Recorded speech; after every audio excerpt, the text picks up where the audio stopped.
Assalamualaikum warahmatullahi wabarakatuh. Saya Luqman Hakimi. Saya Siti Nur Hidayah. Saya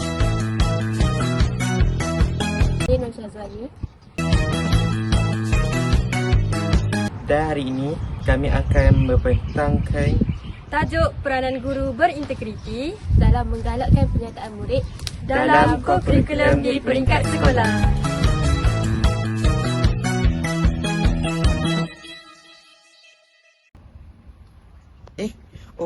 kurikulum bukan sekadar pelengkap akademik, tetapi medan membentuk sahsiah, kepimpinan dan keyakinan murid. Ada murid yang mungkin kurang cemerlang akademik tetapi menyelah dalam sukan, seni atau kepimpinan. Pembentangan kami akan fokus pada 3 dasar utama, iaitu dasar 2, 3 dan 4. Dasar 2 menyatakan semua murid wajib menyertai kokurikulum. Dasar 2 menyatakan semua murid wajib menyertai kokurikulum. Yang pertama, guru berintegriti memastikan setiap murid mendaftar dalam kelab atau unit. Yang kedua, kehadiran direkod dengan jujur, tanpa kompromi. Yang ketiga, murid yang pasif diberi motivasi agar lebih berani mencuba.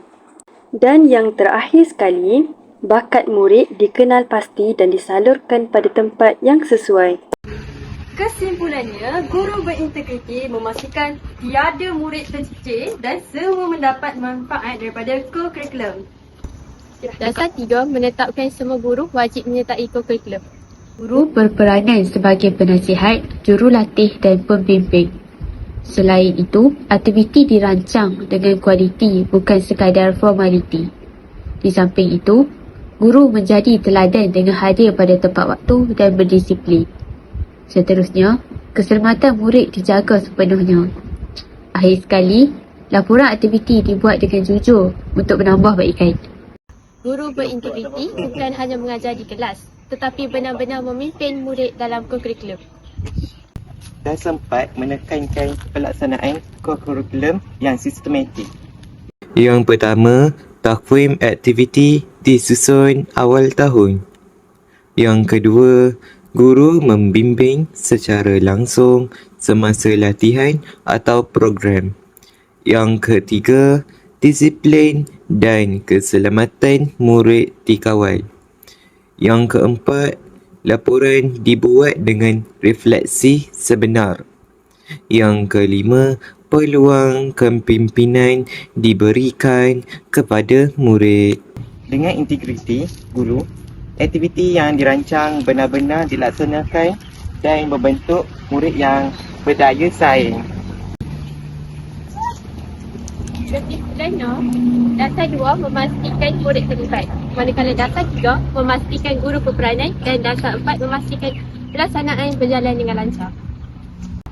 Integriti guru adalah kunci.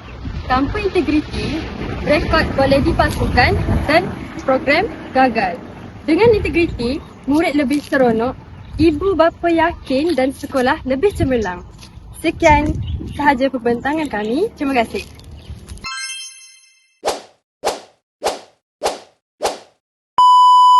Okey, baiklah.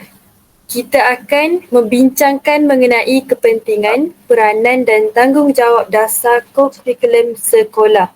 Dasar kokurikulum adalah wajib dan terintegrasi. Okey, baiklah, kita ada perundangan kukuh. Dan di bawah dasar kokurikulum juga ada kewajipan undang-undang. Baiklah, penyertaan murid dalam kokurikulum adalah wajib dan menyeluruh. Unit pakaian seragam.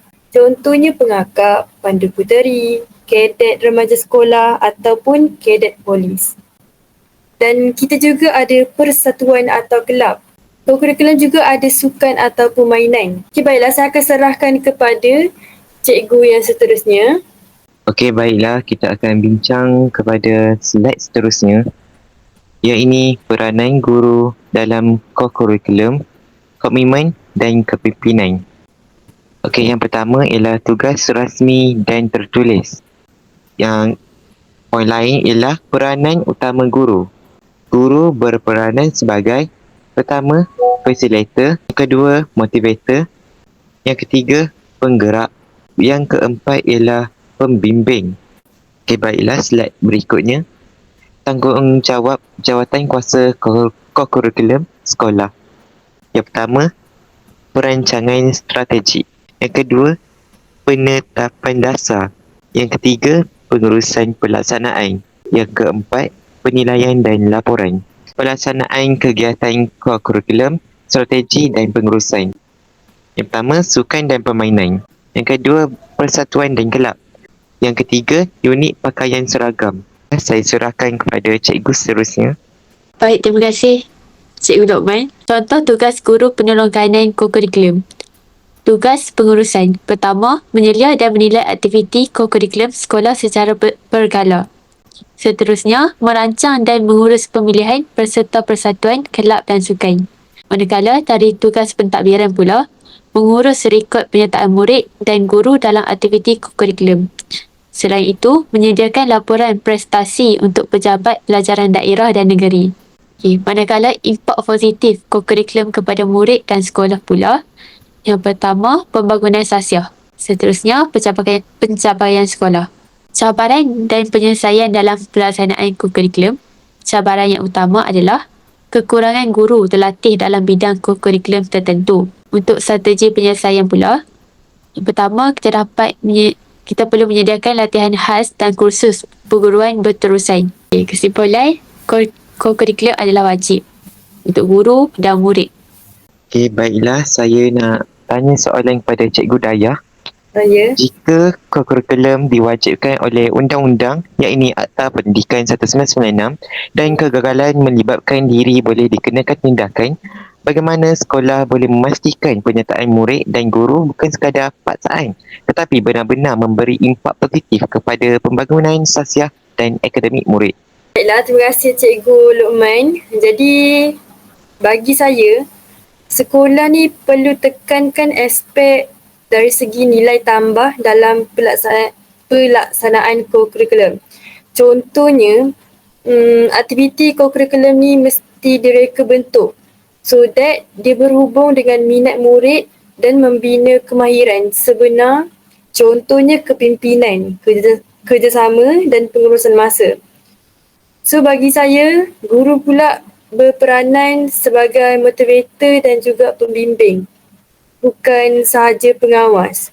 So bila murid tu dia rasa manfaat tu secara langsung, contohnya dia lebih yakin dalam bercakap, berjaya dalam pertandingan ataupun dapat peluang untuk menjadi pemimpin. Jadi penyertaan mereka akan beralih daripada terpaksa kepada sukarela.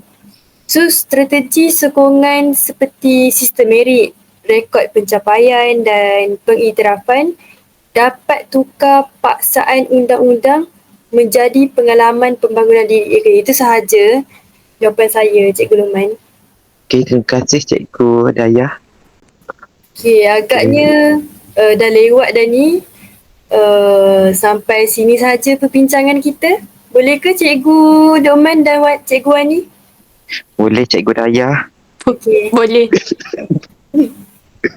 Terima kasih semua. bersama.